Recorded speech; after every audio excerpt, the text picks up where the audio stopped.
ನಿಮ್ ಮಗುಗೆ ಏನಾದ್ರೂ ಕೆಮ್ಮಾಗಿತ್ತು, ಕಫ ಆಗಿತ್ತು ಅಂತಂದ್ರೆ ಈ 5 second home remedy video miss ಮಾಡ್ಕೋಬೇಡಿ.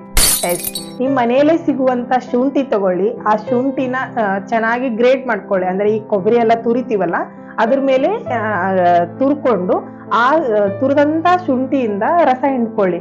ಆ ರಸವನ್ನ ನಿಮ್ ಮನೆಯಲ್ಲಿರುವಂತ ಜೇನುತುಪ್ಪದಲ್ಲಿ ಮಿಕ್ಸ್ ಮಾಡಿ ಅದನ್ನ 1 ಸ್ಪೂನು ನಿಮ್ ಮಗುವಿಗೆ ಕೊಡೋದ್ರಿಂದ, ಅದು ನಿಮ್ ಮಗು ನೈಟ್ ಮಲಗೋಕ್ಕಿಂತ ಮುಂಚೆ ಕೊಡೋದ್ರಿಂದ ಮಗುವಿನ ಒಣ ಕೆಮ್ಮಾಯ್ತು, ಕಫ ಆಯ್ತು ಚೆನ್ನಾಗಿ ಕ್ಲಿಯರ್ ಆಗಿ ನಿವಾರಣೆ ಆಗುತ್ತೆ.